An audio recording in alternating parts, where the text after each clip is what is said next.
Hello बच्चों, कैसा गया आपका आज का साइंस का पेपर।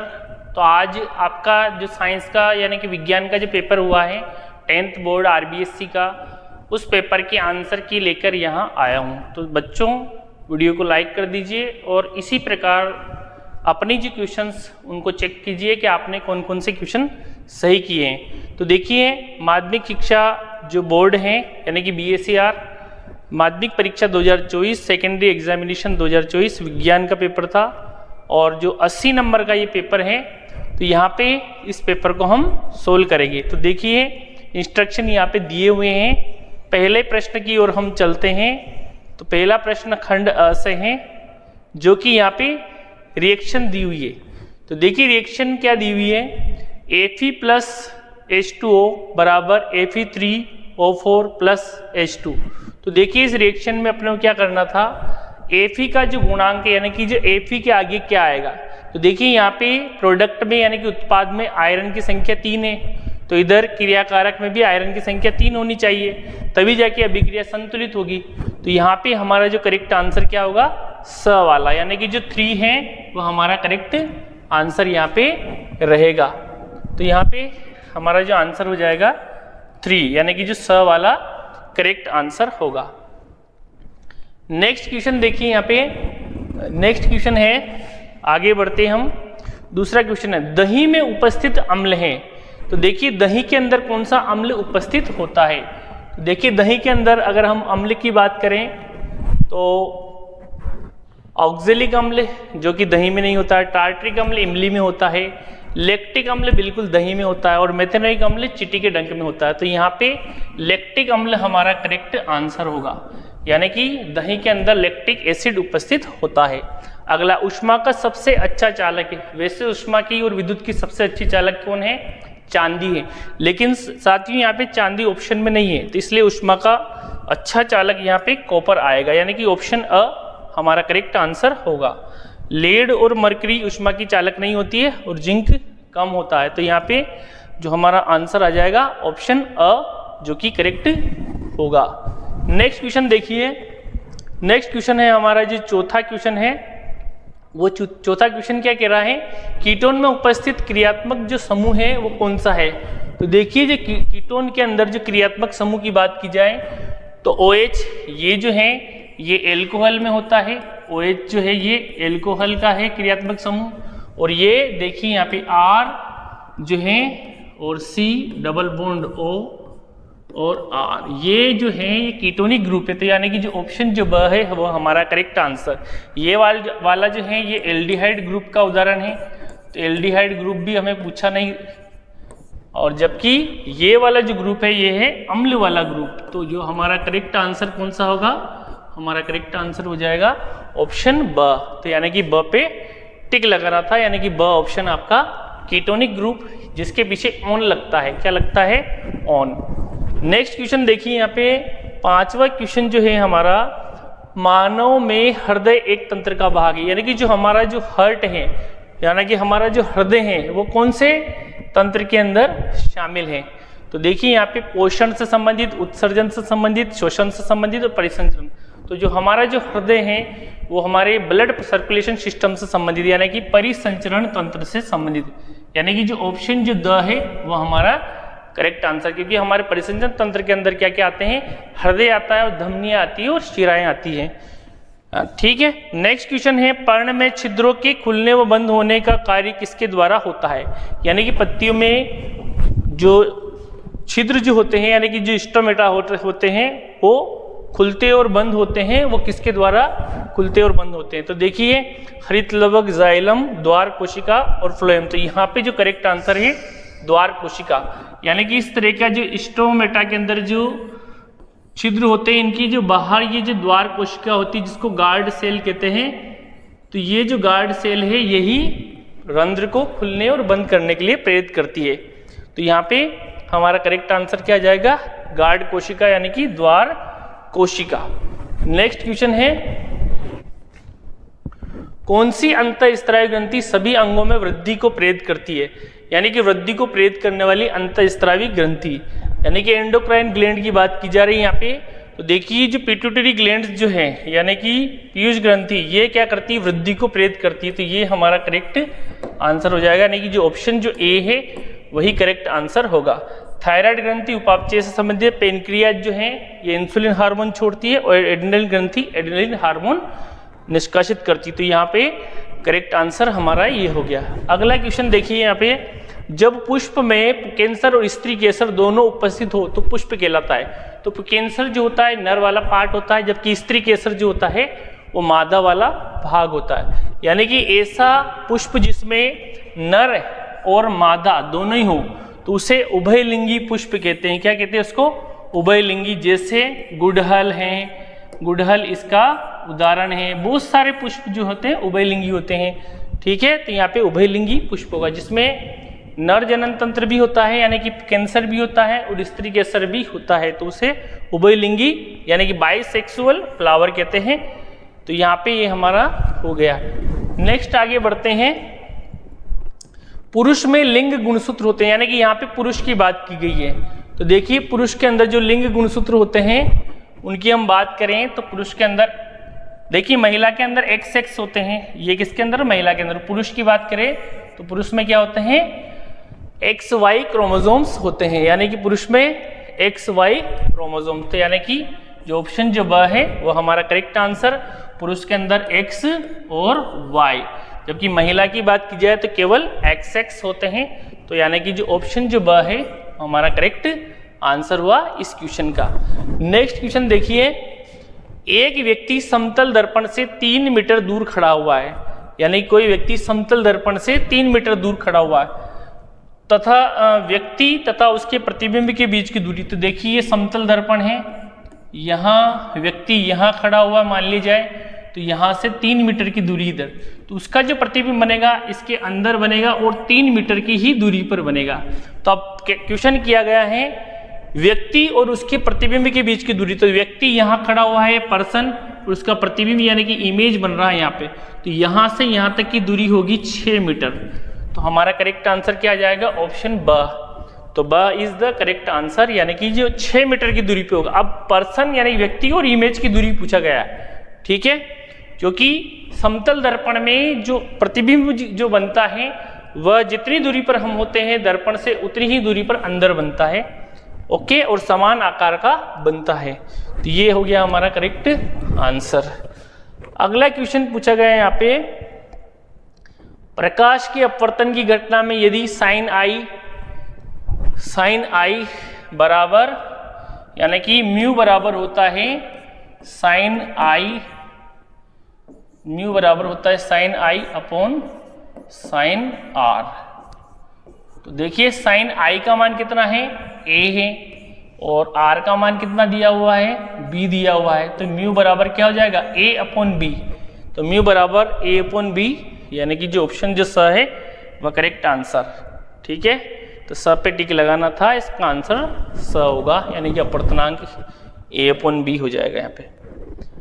तो यहाँ पे अगला है अग्रिम सूर्योदय और विलंब सूर्यास्त का कारण। तो देखिए वायुमंडलीय अपवर्तन की परिघटना के कारण ही जो सूर्य जो होता है 2 मिनट पहले सूर्योदय होता है और 2 मिनट पश्चात भी सूर्यास्त होने के 2 मिनट पश्चात भी हमें दिखाई देता है। तो ये वायुमंडलीय अपवर्तन की परिघटना के कारण 4 मिनट जो है हमें ज़्यादा दिखाई देता है सन वायुमंडलीय अपवर्तन के कारण, यानी कि अर्ली सनराइज और डिले सनसेट की घटनाएं होती है। तो ये हो गया हमारा करेक्ट आंसर। नेक्स्ट क्वेश्चन देखिए, यहाँ पे दिए गए त्रिभुजाकार प्रिज्म में विचलन कोण। तो यहाँ पे डाइवर्जन एंगल पूछा गया है। तो देखिए प्रकाश किरण यहाँ से यूं जा रही थी इस एंगल पे सीधी, और यहाँ पे लौटी इस एंगल पे। तो ये जो डाइवर्जन एंगल बन रहा है ये एंगल आर होगा। क्या होगा, ये जो एंगल आर है यहाँ पे ये होगा, तो एंगल आर यहाँ पे होगा, ओके।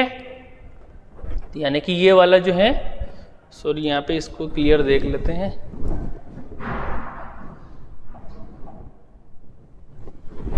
ये एंगल x है यहाँ पे, तो सॉरी इसमें एंगल x होगा, ये x है, तो इसको अपन कर लेते हैं एंगल x, ठीक है। इसको ये वाला जो एंगल है ये x दिया हुआ है, I जैसा दिखाई दे रहा था, तो यहाँ पे ये वाला एंगल है, इसको आप देख लीजिए, ये वाले एंगल की बात की जाए तो एंगल एक्स, यानी कि जो स ऑप्शन है वो हमारा करेक्ट आंसर होगा। आगे बढ़ते हैं नेक्स्ट क्वेश्चन की ओर। यहाँ पे एंगल एक्स कराई दिया आपका, ये वाला, ये आई जैसा दिखाई दे रहा था, लेकिन ये आई, ये आर और ये एक्स, तो ये वाला डाइवर्जन एंगल। ओके, अगला, विद्युत उपकरण में बूस्ट संपर्कन तार का उपयोग किया जाता है। तो देखिए, बूस्ट संपर्क यानी कि अर्थिंग का प्रयोग क्यों करते हैं अपन? विद्युत बचाने के लिए नहीं, फ्यूज के प्रयोग में नहीं, नियंत्रक के रूप में नहीं, सुरक्षा उपाय के रूप में, बिल्कुल सिक्योरिटी के लिए, सेफ्टी डिवाइस के रूप में अपन इसका उपयोग करते हैं, अर्थिंग का। ठीक है, ये हो गया हमारा। नेक्स्ट क्वेश्चन देखिए, यहाँ पे अगला क्वेश्चन है, धारावाही चालक के लिए दक्षिण हाथ का यानी कि दाएं हाथ का जो राइट हैंड थंब रूल्स। तो देखिए, राइट हैंड थंब रूल्स में अंगूठा क्या बताता है? अंगूठा बताता धारा की दिशा, और ये अंगुलियां जो हैं विद्युत चुंबकीय क्षेत्र की दिशा को बताती है। तो यहाँ पे चुंबकीय क्षेत्र की दिशा, पृथ्वी के चुंबकीय क्षेत्र की दिशा, विद्युत धारा की दिशा, इनमें से कोई नहीं। तो धारावाही चालक के लिए दक्षिण हस्त अंगुष्ठ नियम में अंगूठा, तो अंगूठा जो है धारा की दिशा को बताता है। तो विद्युत धारा की दिशा यानी कि जो ऑप्शन जो स है वो हमारा करेक्ट आंसर होगा, क्योंकि अंगूठा जो है ये धारा की दिशा को बताता है। ओके, और जो अंगुलियां हैं ये किसको बताती है? चुंबकीय क्षेत्र की दिशा को। नेक्स्ट बढ़ते हैं हम। तो यहाँ हमने ABCD वाले यानी कि ऑब्जेक्टिव टाइप के सारे क्वेश्चन कर दिए। अगला, लेड नाइट्रेट के ऊष्मीय वियोजन से प्राप्त नाइट्रोजन युक्त गैस का नाम।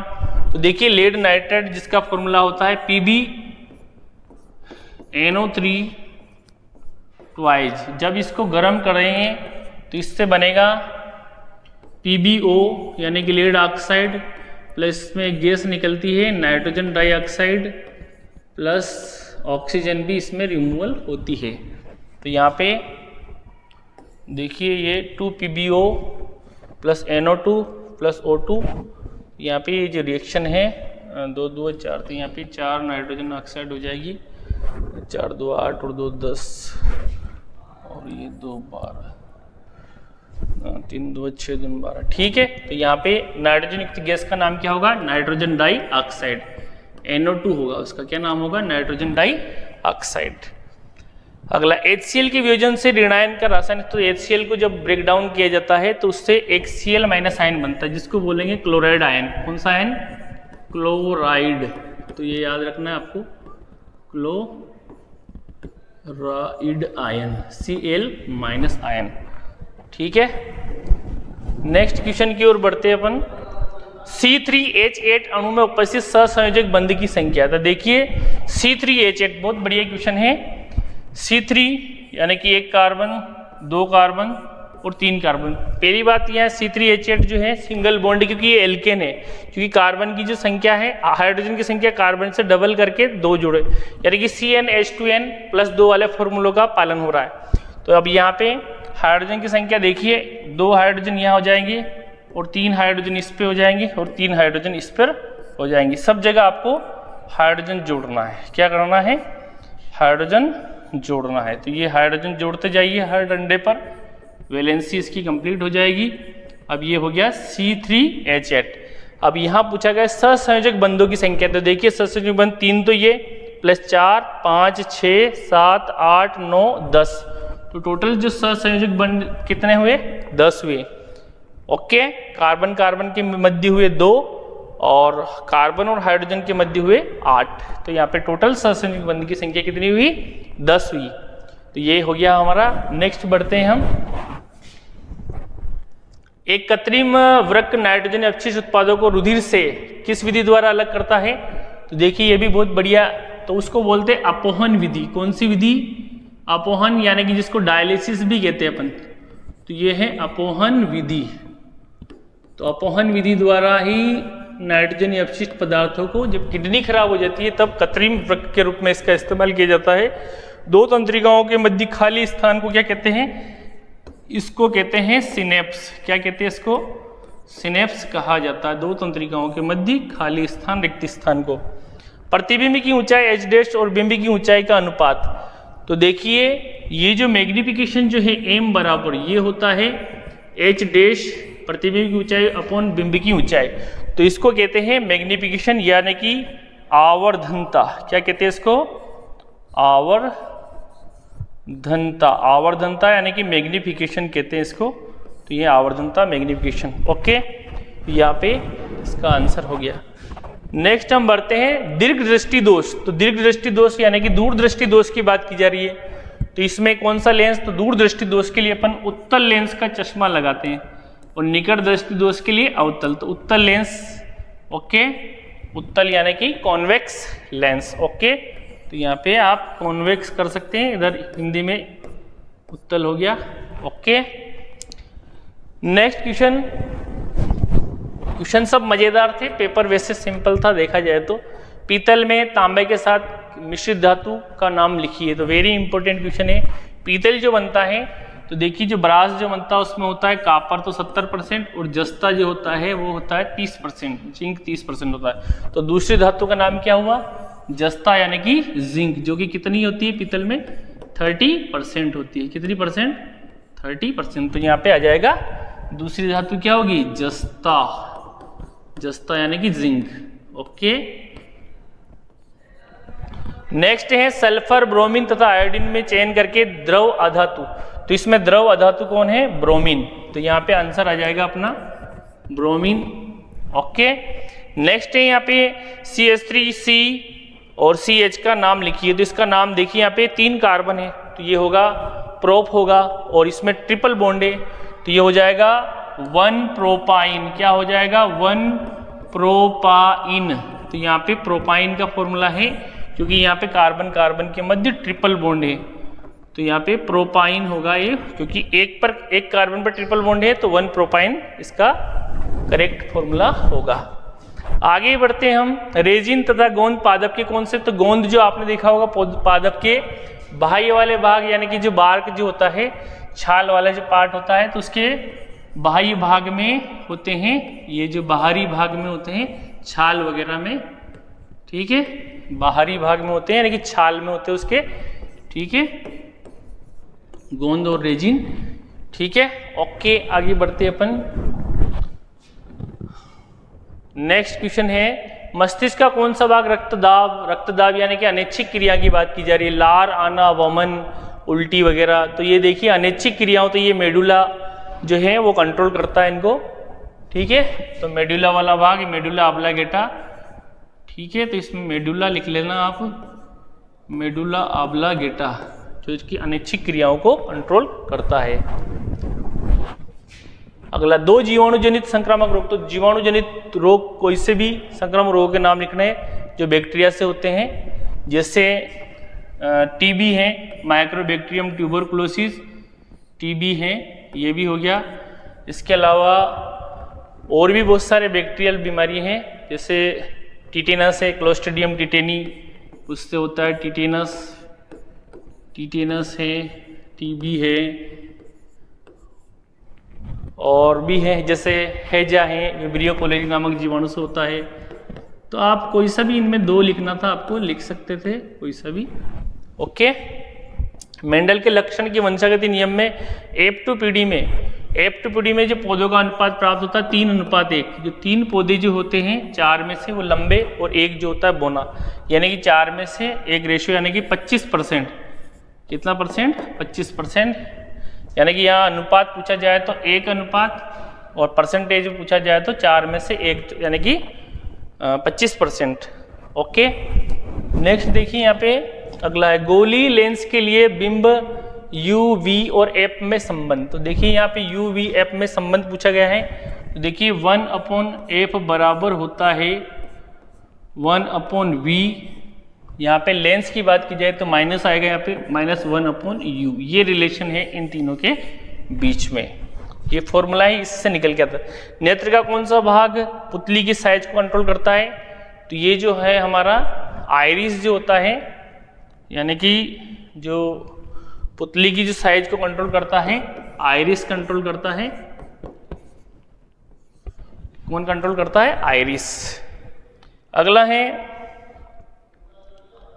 और परितंत्र में उपभोक्ता का एक उदाहरण। तो उपभोक्ता जो उपभोग करते हैं, जैसे मानव भी आ गया इसके अंदर, मानव भी उपभोक्ता ही है। ओके, मानव है, शेर है, यानी कि जो भी मांसाहारी होते हैं या शाकाहारी भी होते हैं, लेकिन जो पादप के ऊपर निर्भर होते हैं वो सब उपभोक्ता होते हैं।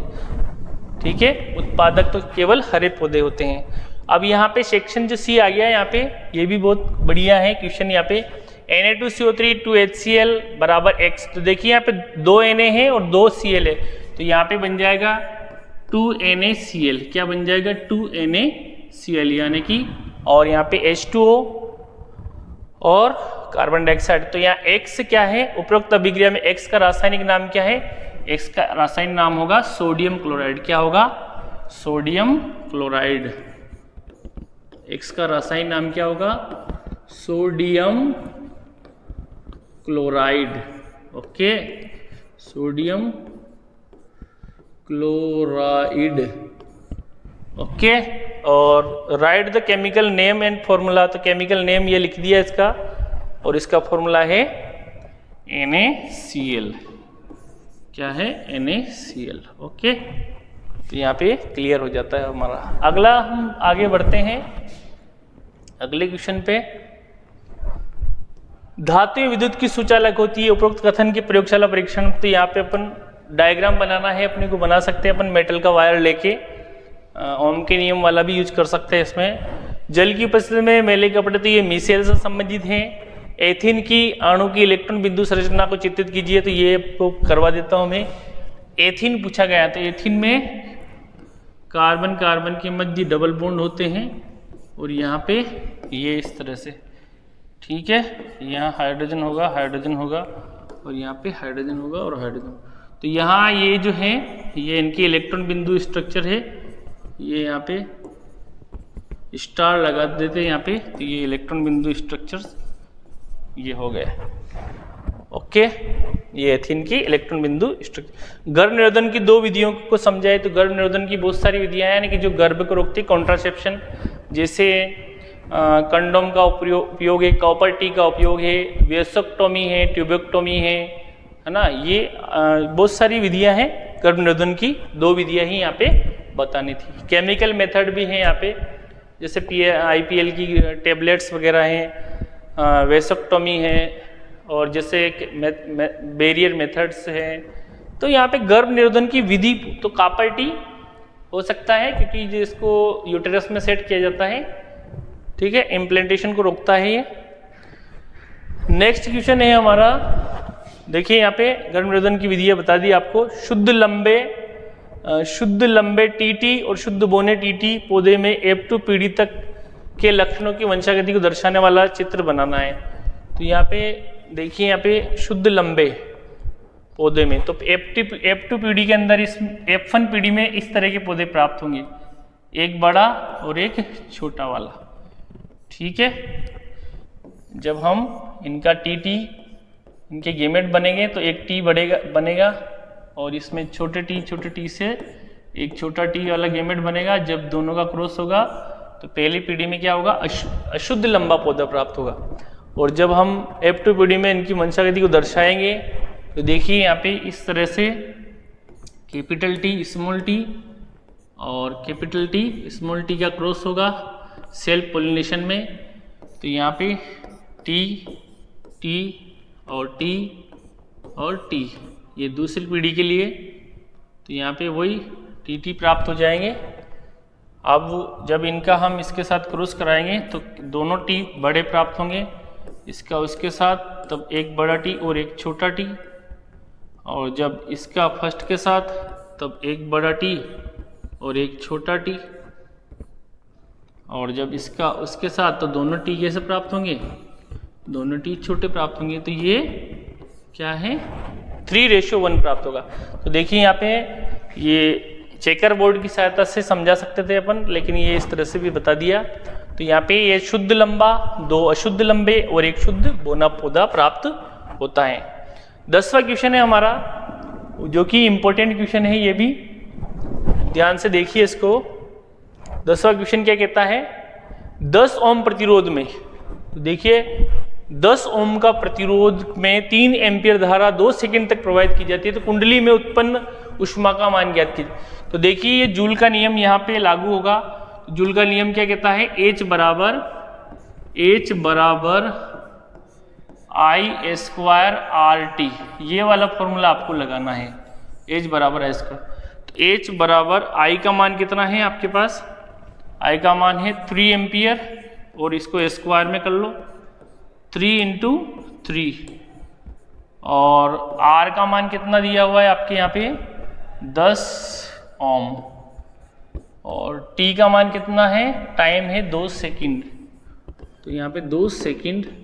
ओके, अब देखिए 3 × 9 और 9 × 90 है ना, और 90 × 2 यानी कि 180 1। ओके, 180 आ जाएगा यहाँ पे, 10 2 20, 20 3 60 और 6 3 18, 180, और ये इसका जो मात्रा आ जाएगा वो जूल में आएगा। किस में आएगा, जूल में। तो यहाँ पे 180 जूल करेक्ट आंसर आ जाएगा, 180 जूल। ओके, इसका आंसर इस फॉर्मूले के हिसाब से 180 जूल आएगा। अब देखिए यहाँ पे ये भी बढ़िया शानदार क्वेश्चन है, आप ध्यान से देखिए इसको, ये भी मैं आपको करवा देता हूँ। ओके, तो देखिए यहाँ पे ये जो दोनों श्रेणी क्रम में है, तो इसका टोटल प्रतिरोध हो जाएगा 6 ओम। क्या हो जाएगा, 6 ओम।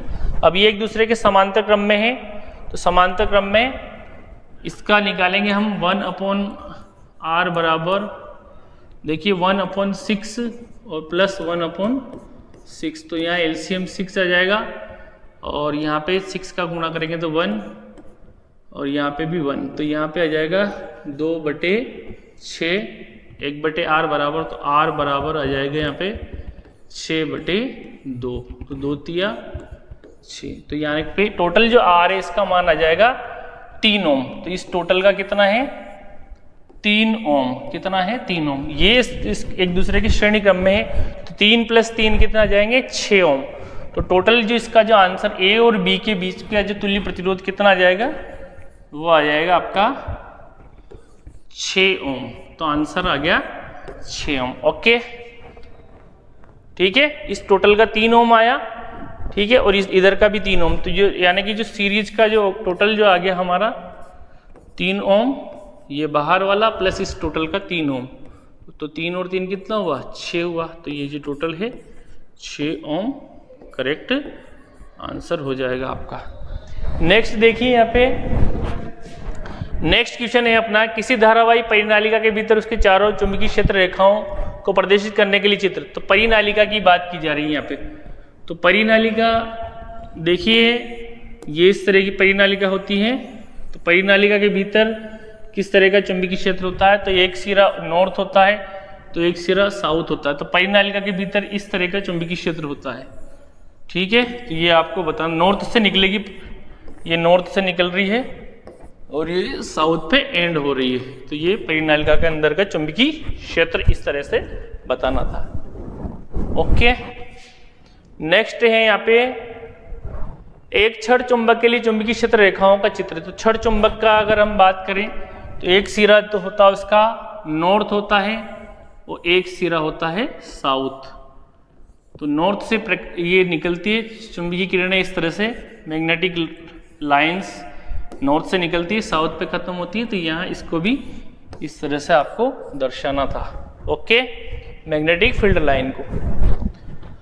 नेक्स्ट है यहाँ पे कचरा निपटान की समस्या को कम करने के 2 तरीके। तो सबसे बढ़िया तरीका है पॉलीथीन का कम से कम यूज करें और इन्वायरमेंट फ्रेंडली यूज करें, और अगर ज़्यादा से ज़्यादा हो तो जूट वगैरह इनके थैले का इस्तेमाल करें।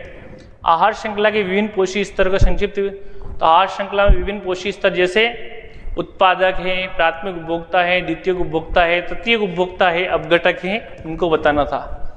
देखिए लास्ट जो है यहाँ पे प्लास्टर ऑफ पेरिस का रासायनिक सूत्र लिखिए। तो इंपॉर्टेंट क्वेश्चन है प्लास्टर ऑफ पेरिस, जिसका रासायनिक सूत्र होगा CaSO4.12H2O। ये प्लास्टर ऑफ पेरिस का फॉर्मूला है। जल में मिलाने पर कठोर क्यों जाता है, क्योंकि CaSO4.12H2O को जब हम जल में इसको मिलाएंगे, यानी कि इसमें वाटर मिला देंगे, तो इसमें जैसे ही हम वाटर मिलाएंगे तो देखिए 1 सही 1/2, जब जल के अणु जब हम इसमें मिलाते हैं तो ये बन जाता है जिप्सम। क्या बन जाएगा, जिप्सम। तो जिप्सम बनने के कारण CaSO4 डॉट 2H2O, ये 2H2O बन जाएगा, जिप्सम बन जाएगा, और जिप्सम बनने के कारण ये कठोर हो जाता है, हार्ड हो जाता है। तो यहाँ पे ये रिएक्शन देखिए आपको यहाँ पे समझा दिया है। ओके, बेकिंग सोडे का रासायनिक नाम लिखिए। तो बेकिंग सोडे का रासायनिक नाम है सोडियम हाइड्रोजन कार्बोनेट। और केक के मुलायम में स्पंजी क्यों हो जाता है? क्योंकि इसमें निकलती है कार्बन डाइऑक्साइड गैस निकलती है बेकिंग सोडे में, जिसका फॉर्मूला है NaHCO3। तो देखिए इसको इस तरह से यूज किया जाता है। जब ये गरम इसमें मिलाते हैं तो बन जाता है यहाँ पे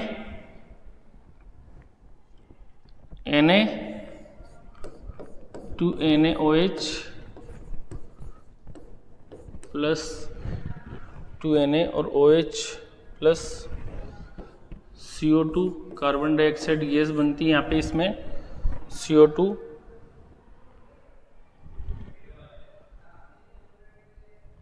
तो यहाँ पे ये कार्बन डाइऑक्साइड गैस बनने के कारण ये स्पंजी कर देता है खाद्य सामग्री को। ठीक है, नेक्स्ट है यहाँ पे अनैच्छिक क्रिया मस्तिष्क कौन से भाग? तो अनैच्छिक क्रिया मेडुला वाले पार्ट से कंट्रोल होती है। उदाहरण देकर एक एक उदाहरण द्वारा समझेंगे। तो उदाहरण अनैच्छिक क्रियाएं जैसे बीपी है ना, भूख प्यास, ये हाइपोथैलेमस कंट्रोल करता है। ब्लड प्रेशर है, आंखों का इसका लिकी साइज का कंट्रोल होना, ये है। श्वसन है, ये सब अनैच्छिक क्रियाएं हैं जो जिनका हमारे ऊपर कोई नियंत्रण नहीं होता है। वर्षण से स्रावित हार्मोन टेस्टोस्टेरोन हार्मोन है, और ये जो है दाढ़ी मूछे के आने को प्रेरित करता है, द्वितीयक लैंगिक लक्षणों के लिए रेस्पॉन्सिबल है। ओके, मानव नर जनन तंत्र यानी कि पूरा बताना था आपको। इसमें टेस्टिस यानी कि वृषण है, वृषण के अलावा जो भी जिससे पेनिस है, स्पर्म डक्ट है, वो सारी बतानी थी इसमें। मादा जनन तंत्र में वही ओवेरी है और ओविडक्ट है, और इसमें वेजाइना है, यूटेरस यानी कि गर्भाशय है, ये सारी बतानी थी। गर्भाशय है और अंडवाहिनी है और अंडाशय, उन सबका डायग्राम। विद्युत विभवांतर जो है V बराबर W/Q होता है। एकांक आवेश को धन आवेश के विरुद्ध एक स्थान से दूसरे स्थान तक ले जाने में किया गया कार्य विद्युत विभवांतर, और दो विभव के बीच अंतर होता है। इसके लिए हम सेल अंतर रखने के लिए सेल का यूज करते हैं, और ये विभवांतर क्या करता है? करंट को आगे धक्का देता है। इसका मात्रक है वोल्ट होता है। और विद्युत विभवांतर को मापने के लिए किस यंत्र का उपयोग करते हैं? इसके लिए हम कौन से यंत्र का उपयोग करते हैं? वोल्ट मीटर का। कौन से यंत्र का? वोल्ट मीटर का। ठीक है, और वोल्ट मीटर को हमेशा कौन से क्रम में जोड़ते हैं? इसे हमेशा पार्श्व क्रम में या समांतर क्रम में, पार्श्व क्रम बोलो या समांतर क्रम बोलो, ठीक है, एक ही बात है। पार्श्व क्रम बोलो या समांतर क्रम में इसका यूज किया जाता है। ओम के नियम में V, तो देखिए ग्राफ है V और I के बीच में।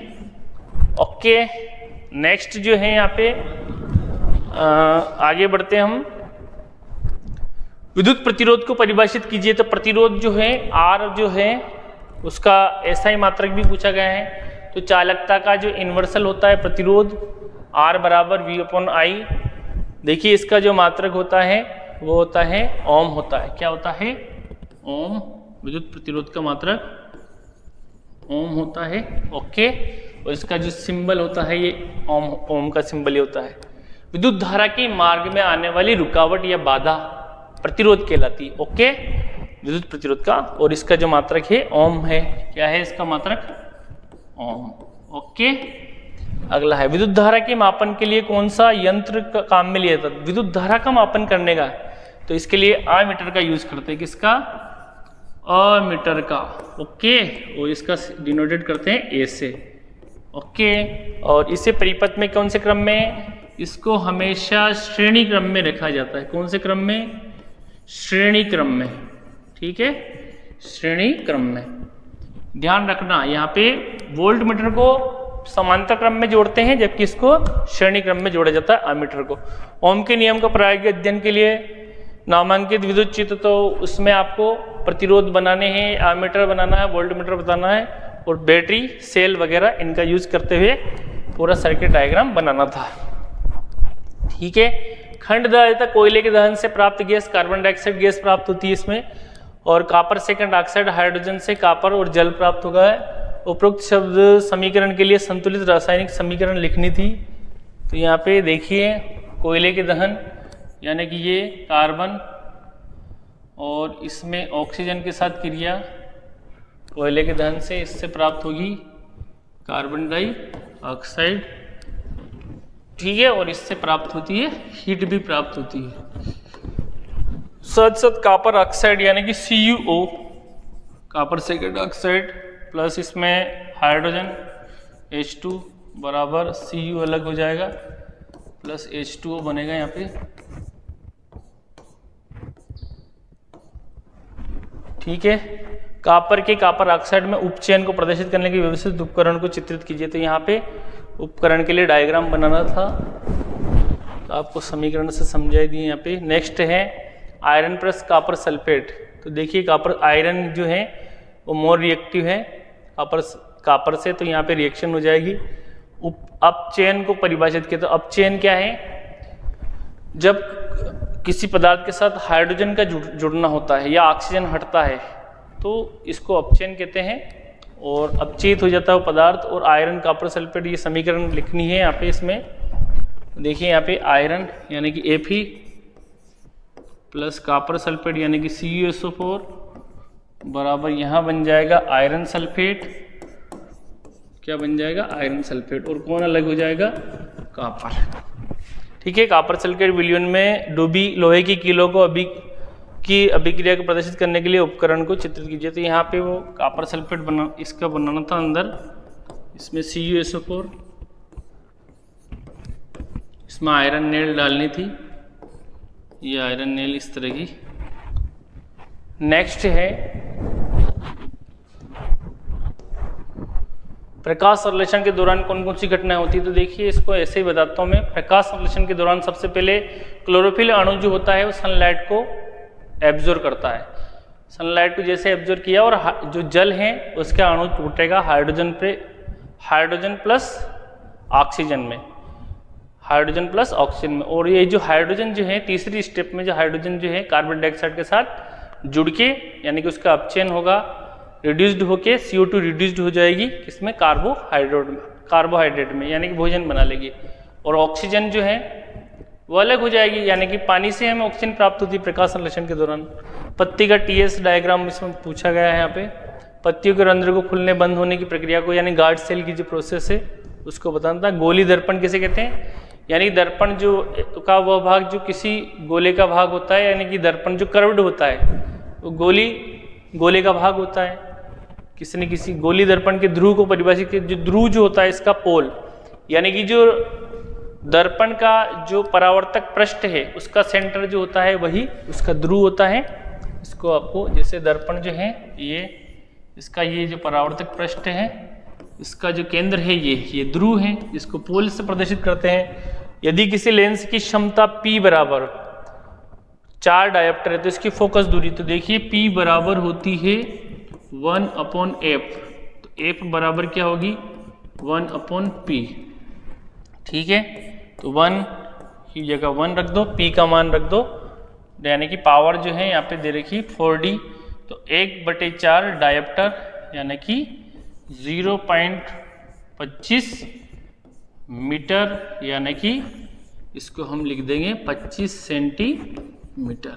ओके, तो यहाँ पे इसका आंसर आ जाएगा, इसकी फोकस दूरी क्या हो जाएगी 25 centimetre.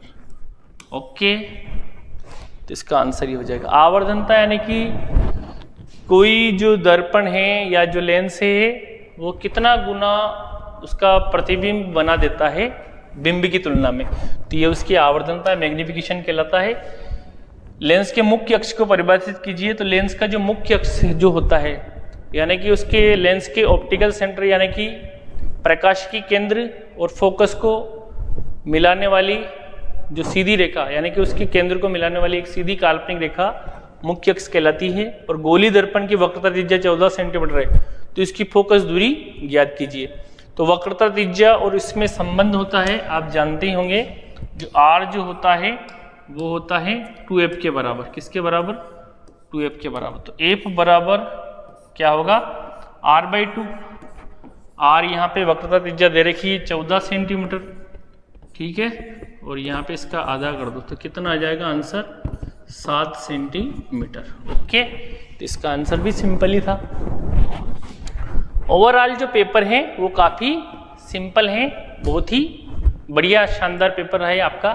Thank you. I hope आपने ये जो अपने आंसर की मिलान कर ली होगी। जय हिंद, वंदे मातरम। मिलते हैं फिर नेक्स्ट टाइम।